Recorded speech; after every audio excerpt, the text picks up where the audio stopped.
Welcome to the world of science fiction stories, and don't forget to like, share, and subscribe my channel. Enjoy the listening. An entire alien armada invaded Earth. Why did only a single ship escape? The morning sun filtered through the viewport of the Horizon research vessel as Captain Thea Winters reviewed the sensor logs from the previous night's scan. Jupiter's atmosphere churned below them, swirls of amber and cream against the endless black. This far from Earth, the silence was profound, a scientific outpost meant for quiet observation, not the chaos that would soon unfold. "Captain, we're picking up anomalous readings near Europa," said Communications Officer Javier Ortiz, his dark eyes narrowed at the display. "It's not matching any known signature." Thea moved toward the console, her crisp uniform rustling in the silence of the bridge.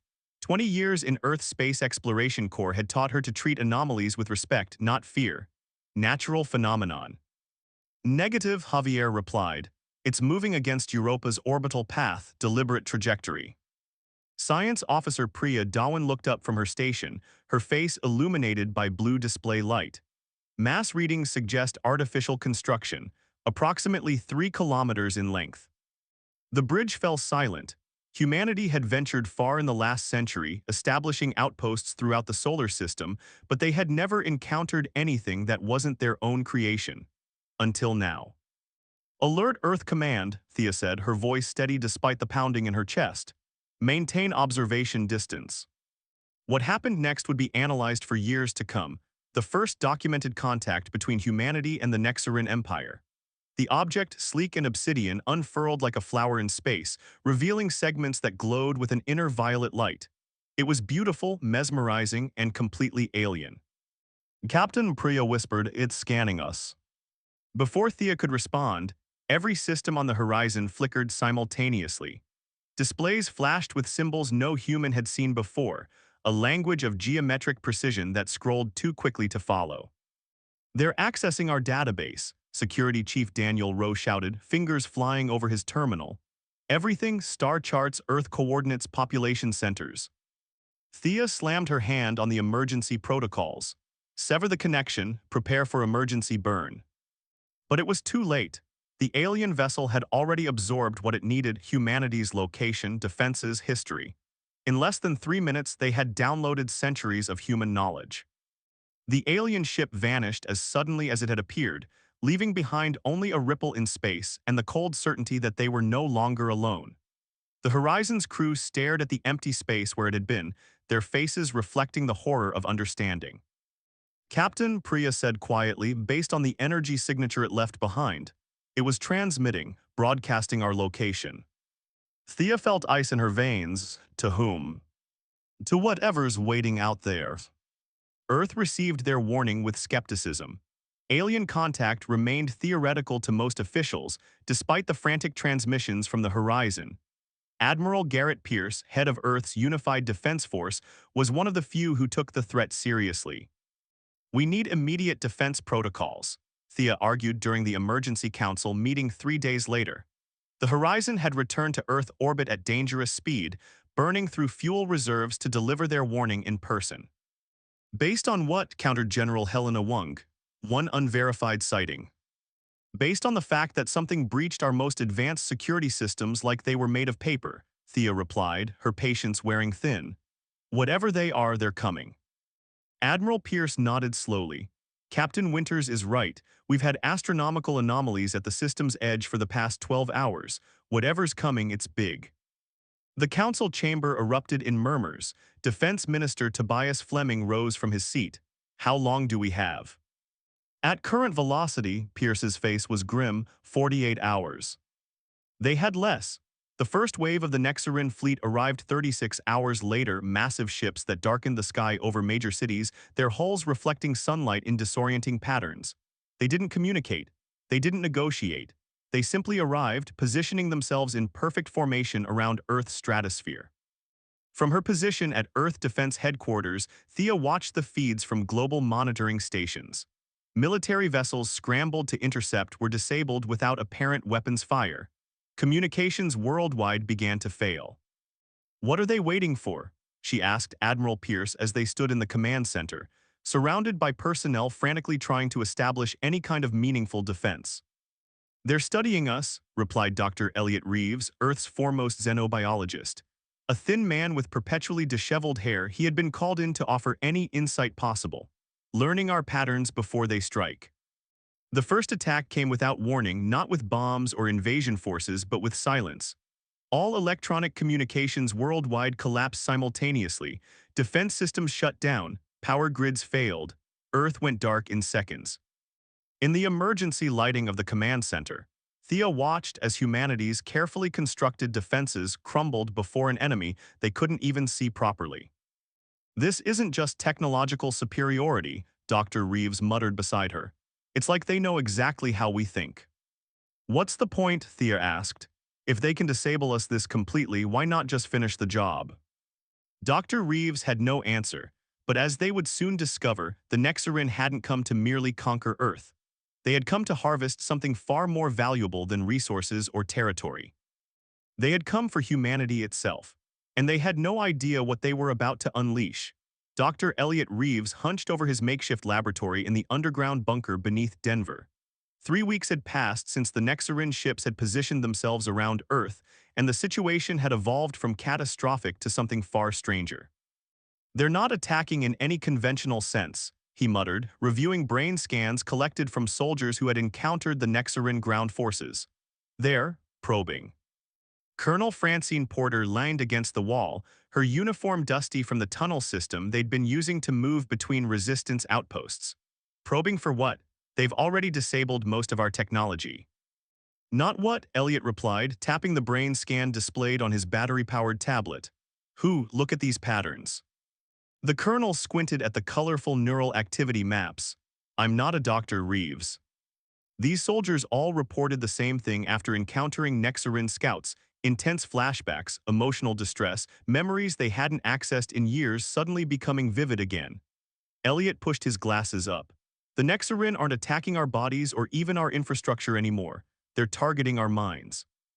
The invasion had unfolded unlike anything predicted in Earth's defense scenarios.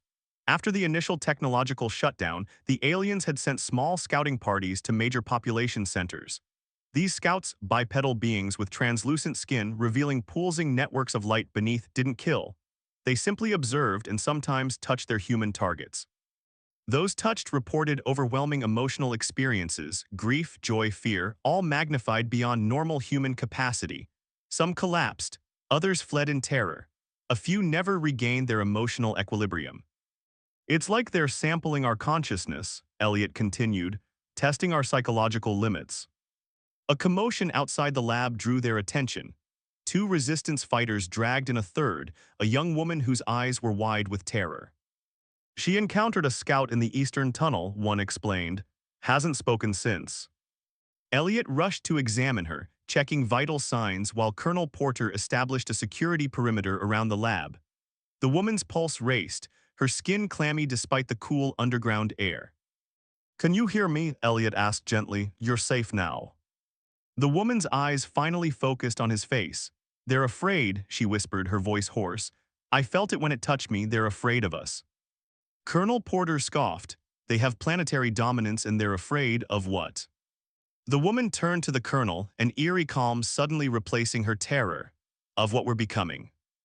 Across the globe, similar reports emerged. The Nexarin scouts continued their strange assessment, touching humans and seemingly extracting emotional data. But increasingly, these encounters ended badly for the aliens. Reports filtered through the resistance network of scouts returning to their ships in apparent distress, some even collapsing after prolonged contact with certain humans. In the command bunker beneath what remained of Washington, D.C., Admiral Pierce coordinated with the remaining military leaders globally via short-range radio. Thea Winters had been assigned as his tactical advisor, her experience with first contact making her invaluable. "Something's changing in their pattern," she noted, marking positions on the large paper map they'd reverted to using. "They're withdrawing scouts from these areas." She circled several locations: a small town in Georgia, neighborhoods in Tokyo, a village in Kenya. "What's special about those places?" Pierce asked. "Nothing obvious, different cultures, different populations." Dr. Reeves' voice crackled over the radio. "Admiral, I need to speak with you and Captain Winters immediately. I think I've figured it out." When they connected the call, Elliot's excitement was palpable even through the static. I've been studying the areas the Nexarin are now avoiding. The common factor isn't geographical, it's psychological. These communities have all experienced significant collective trauma in the past: natural disasters, historical violence, economic collapse. So, Colonel Porter's voice joined the conversation. So humans who have suffered deeply and survived appear to affect the Nexarin negatively during mind contact. Elliot paused. I think we've been looking at this backward. We assume they came here because we're primitive, easy to conquer. But what if they came here because they detected something unique about human consciousness? Admiral Pierce frowned. What are you suggesting, Doctor? I'm suggesting that human suffering, our capacity to experience trauma, process it, and continue functioning, might be unique in the galaxy, perhaps even weaponizable. The silence on the radio was profound until Thea finally spoke. You're saying our pain is poisonous to them. Not just pain, Elliot replied. Our resilience. Our ability to carry emotional wounds and keep moving forward. The areas they're avoiding have populations who have collectively faced horror and rebuilt themselves. When the Nexarin touch these minds, something happens to them. Over the next few days, Elliot's theory gained supporting evidence. The Nexarin withdrawal accelerated, with scouts returning to their ships in larger numbers. Monitoring stations reported increased activity in the alien fleet, communications, movement, what appeared to be internal conflict. In Denver, Elliot worked frantically to understand the mechanism. He interviewed survivors of Nexarin contact, mapped their emotional histories, and began to see patterns emerge. It's like an immune response, he explained to his small team. But not physical, psychological. Somewhere in our evolutionary history, humans developed a form of mental resilience that allows us to process suffering differently than the Nexarin can comprehend. When they connect to our minds, they experience our entire emotional history, all the grief, fear, and pain we've overcome. And that hurts them, asked his assistant, Dr. Heidke Tanaka. It overwhelms them. Their consciousness appears to be structured differently, perhaps more unified, less compartmentalized than ours. They don't have our psychological defense mechanisms. On the 29th day of the invasion, something unexpected happened. The Nexarin ships began to move, breaking their perfect formation for the first time, not toward Earth but away, pulling back to higher orbits.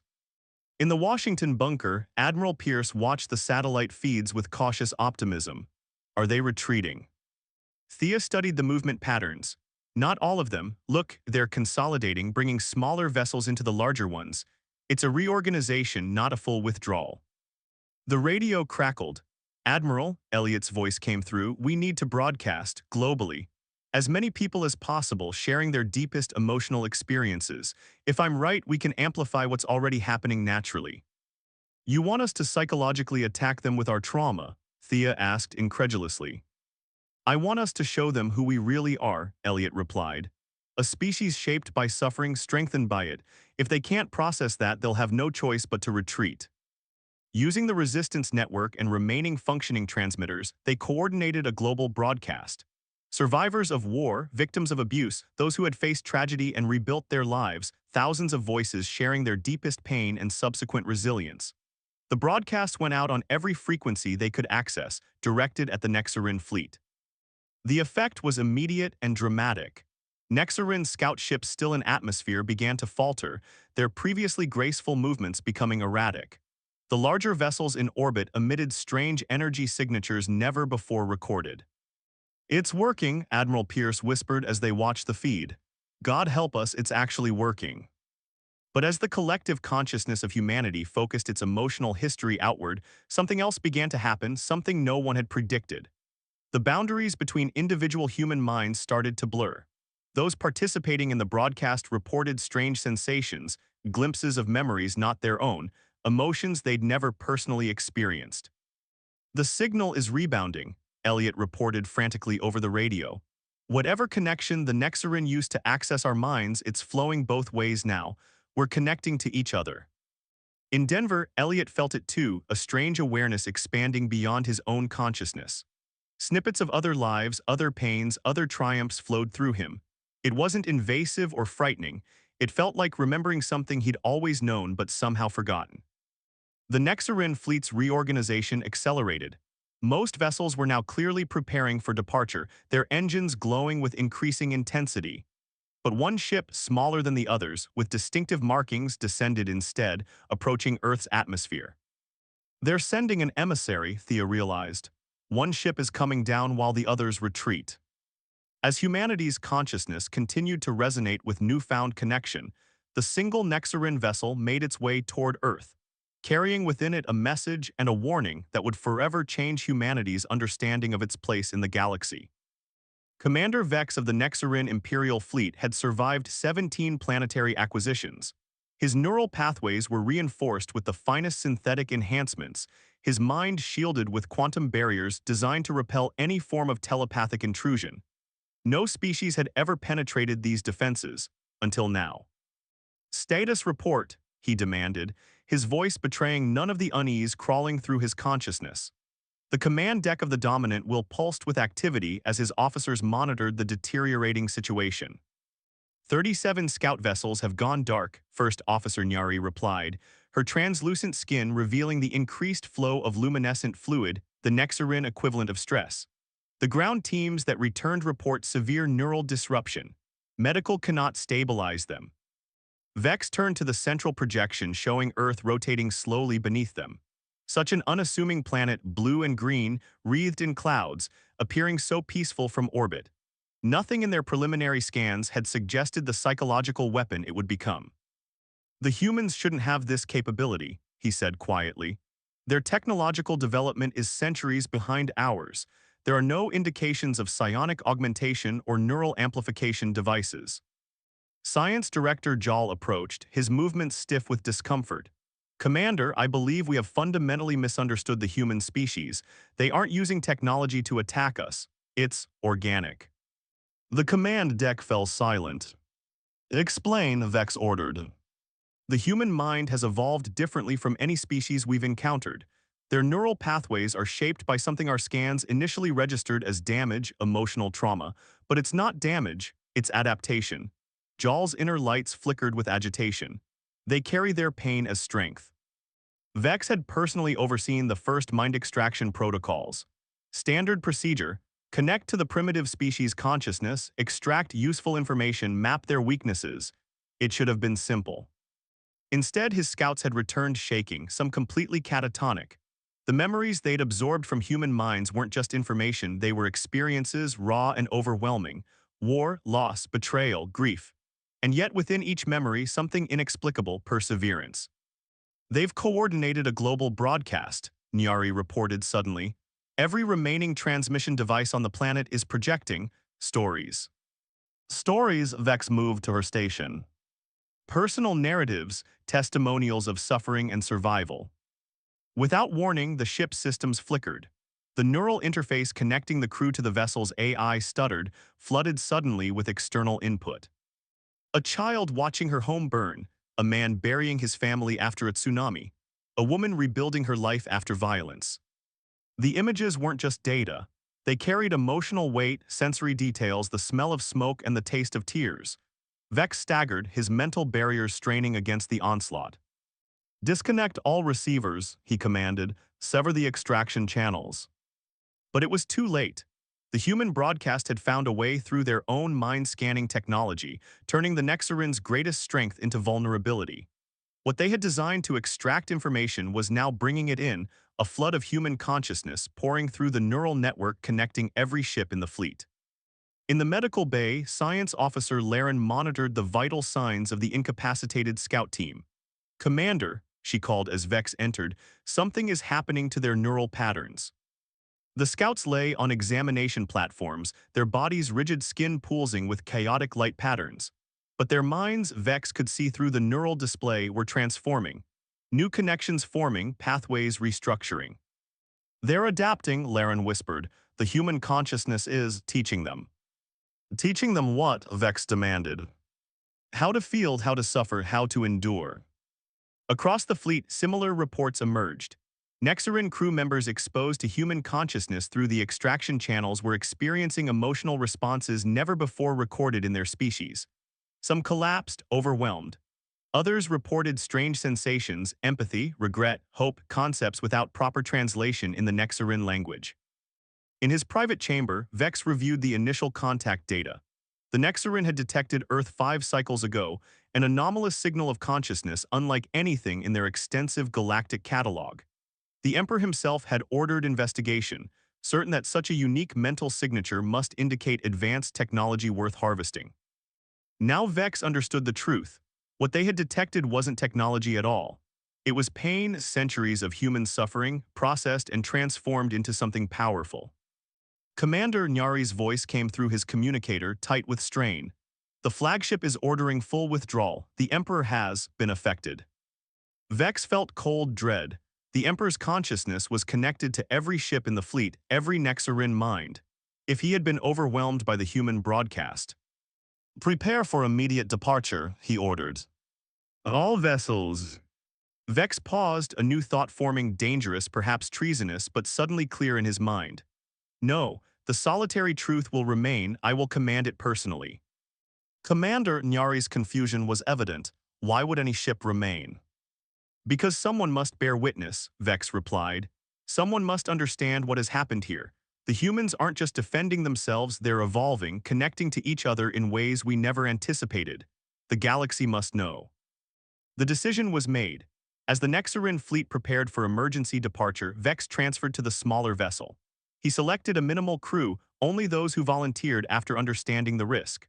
Among them was First Officer Naomi Santos, a human captive taken during the initial scouting phase whose mind had shown remarkable resistance to extraction attempts. On the command deck of the Solitary Truth, Vex watched the fleet begin its retreat. Ship after ship activated jump drives, tearing holes in space to escape the psychic assault of humanity's collective consciousness. "They're afraid," Naomi said quietly from where she stood under guard. "Aren't you?" Vex turned to study her, so physically fragile yet mentally impenetrable. "I am curious. Your species should have been easy to conquer. You have no unified government, limited space capability, primitive weapons. Yet something in your minds has defeated an empire that spans 17 star systems." "We've had practice," she replied simply. "That was surviving ourselves." As the last Nexarin ship vanished into the void, Vex directed the Solitary Truth toward Earth's atmosphere. The human broadcast continued, a cacophony of memories and emotions that made his crew wince with every transmission. "What happens now?" Naomi asked. "Now I must understand," Vex said, "before we return to the Empire with warning."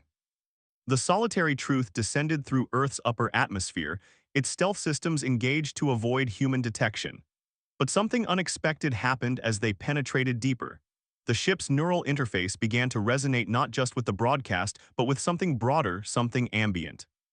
"Commander," the pilot called out, his voice strained, "I'm detecting a field of some kind. It's everywhere." Vex felt it too, a presence surrounding the ship, touching his mind despite all barriers. Not invasive but observant, like being watched by countless eyes.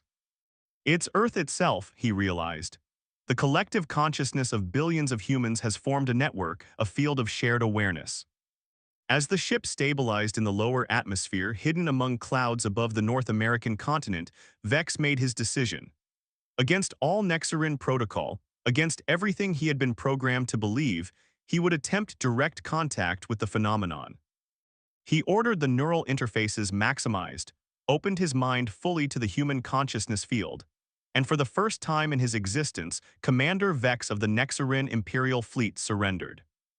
What flooded into him wasn't the chaos he expected, but clarity, billions of individual experiences somehow harmonized into understanding. He saw humanity's brutal history, their capacity for both terrible destruction and remarkable compassion. He felt their fear of the Nexarin ships, their determination to survive, their newfound connection to each other. And something else, a message forming not from any single human mind but from their collective awareness: we remember everything. Tell them what you've seen here. When Vex regained awareness of his physical form, he found himself on the command deck floor, his crew similarly affected around him. Only Naomi Santos remained standing, watching him with knowing eyes. "You understand now," she said. It wasn't a question. Vex rose unsteadily. "Your species, what you're becoming, the Empire isn't ready." No one is, she agreed, including us. As the solitary truth prepared to depart Earth, carrying its witness and warning back to the stars, the human collective consciousness followed it like a shadow, not threatening, not attacking, simply aware. The message was clear: Earth was no longer just a planet. It had become something new, a mind awakened, watching, waiting for the galaxy to return. First Officer Naomi Santos watched Earth shrink in the viewport as the solitary truth accelerated toward the outer system. 3 days had passed since Commander Vex had ordered their departure, 3 days of silence, as the Nexarin crew processed what they had experienced in Earth's atmosphere. "You're taking me with you," she said, breaking the stillness of the observation deck. It wasn't a question. Vex stood beside her, his translucent skin still pulsing with unusual patterns, after effects of Earth's consciousness field. "You are necessary," he replied simply. "I cannot explain what happened there alone. The Empire will not believe me." Naomi understood. During her weeks of captivity, she had learned enough about Nexarin culture to know how they valued order, predictability, hierarchical thought. What had happened on Earth, the spontaneous formation of a collective human consciousness, defied everything they believed about sentient development. "They'll think you're contaminated," she noted, studying the commander's altered physiological state. The luminescent network beneath his skin now flowed in patterns that mirrored human neural structures, more chaotic, more adaptable. "I am," Vex admitted. "We all, our Earth has changed us." The ship's small medical bay had become a recovery center for the crew. Most were stabilizing, but their neural patterns would never return to standard Nexarin configuration. Earth's psychic imprint had permanently altered them, creating new pathways, new possibilities for thought and emotion. "What exactly will you tell your Emperor?" Naomi asked as they moved through the corridor toward the command deck. Vex's inner lights flickered, the Nexarin equivalent of contemplation. "The truth, that we discovered something unexpected, a species that evolved not through technological advancement but through psychological adaptation, a species that weaponized its own suffering." "We didn't weaponize it intentionally," Naomi corrected.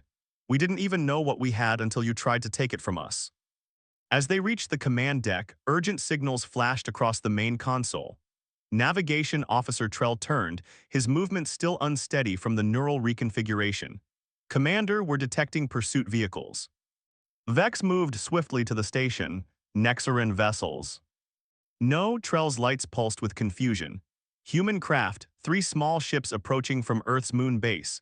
Primitive propulsion, but they've clearly tracked our position." On the display, 3 Earth vessels accelerated toward them, military craft bearing the insignia of the Unified Defense Force. Naomi recognized the lead ship immediately. "That's the Horizon," she breathed, "Captain Winters." "Your previous commander?" Vex asked. Naomi nodded. Before her capture during the early scouting phase, she had served as first officer aboard the Horizon under Captain Thea Winters. The ship that had made first contact was now leading the pursuit. "They're hailing us," Communications Officer Dren reported. Vex hesitated only briefly. "Open the channel." The view screen illuminated with Captain Winter's face, her expression hard with determination. "Nexarin vessel, this is Captain Thea Winters of Earth Defense Force. Return our officer and prepare to be boarded." Naomi stepped forward into the transmission field. "Captain, it's Santos. I'm here voluntarily." Shock registered on Thea's face. "Naomi, are you under duress?" "No, ma'am, I'm serving as witness. They're not retreating, they're bringing warning." Silence stretched between the ships as Thea processed this information. Finally, she spoke again. "Warning of what?" Vex moved beside Naomi. "Of what humanity is becoming, of what the galaxy must prepare for." The next 12 hours unfolded in tense negotiation. The Horizon and its escort vessels maintained position near the Solitary Truth, while Captain Winters, Admiral Pierce, and Dr. Reeves were transported aboard for direct discussion. It was unprecedented. Humans freely entering a Nexarin vessel, Nexarin allowing them access to their command systems. In the ship's conference chamber, Dr. Reeves could barely contain his scientific fascination as he studied the visible changes in the Nexarin crew. "The neural restructuring is remarkable," he murmured, scanner in hand.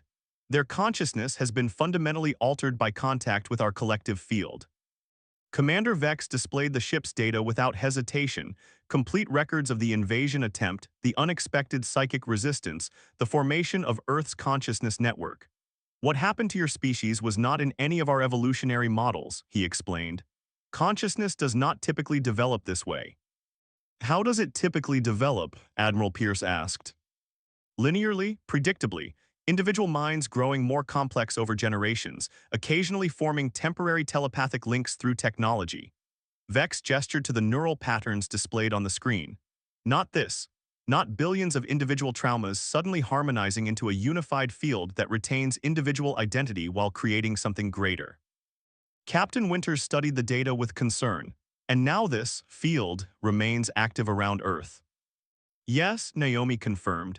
It's stabilizing, growing stronger as more humans consciously connect to it. It's like we've developed a new sense, awareness of each other's minds without losing ourselves. Dr. Reeves nodded eagerly. The broadcasts we coordinated as defense, they created pathways between minds. Sharing our deepest experiences broke down barriers we never knew existed. Admiral Pierce remained skeptical. And you're leaving to warn your people about us, should we consider that a threat? Vex's lights pulsed slowly, a gesture they now recognized as thoughtfulness. Not a threat, a reality. Your species has achieved in weeks what most take millennia to develop, if ever, spontaneous psychic evolution. The galaxy must prepare. For what? Thea pressed. For humanity's emergence. Vex directed their attention to galactic maps on the display. The Nexarin Empire controls 17 systems, the Calbri Collective 12, the Moran Hegemony 23, all advanced species with centuries of space travel experience, none with the adaptation you've demonstrated.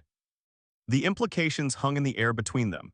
Humanity, in defending itself against invasion, had accelerated its own evolution. The trauma that had shaped human history, wars, disasters, cruelties both natural and self-inflicted, had created a species uniquely resilient, uniquely prepared to survive, and now uniquely connected. After hours of discussion, they reached an agreement. The solitary truth would continue its journey to the Nexarin Empire, with Naomi Santos aboard as Earth's official representative. Captain Winters and her crew would return to Earth with complete records of the encounter, preparing humanity for its new reality and potential future contact. As the humans prepared to depart, Naomi stood with Thea in the shuttle bay. "Are you sure about this?" Thea asked quietly, going with them. Naomi nodded. Someone needs to show them who we really are, not just our defenses but our possibilities. What do you think will happen when the galaxy learns about us? Fear at first, Naomi admitted. Then curiosity, eventually adaptation, that's how it always works. Before boarding the shuttle, Thea hesitated. Can you feel it too, the connection? Yes, Naomi smiled. Even here, even now, it's like Earth is watching through me, learning with me. As the solitary truth resumed its journey toward Nexarin space, Naomi took her place on the command deck beside Vex. Earth was long out of visual range now, but she could still feel it. The warm presence of billions of connected minds, aware of her, supporting her. They will not welcome us, Vex said quietly. The Empire fears change above all things. I know, Naomi replied, but they need to understand. What happened on Earth isn't an ending, it's a beginning. The ship accelerated toward the jump point that would take them beyond the solar system. Naomi placed her hand against the viewport, feeling not the cold of space but the distant warmth of humanity's consciousness. She was their witness now, their emissary to the stars. Behind them, Earth continued its silent revolution, no longer just a pale blue dot but a beacon of connected consciousness. A planet that had transformed invasion into evolution, trauma into transcendence. And ahead, the galaxy waited, unaware that everything was about to change.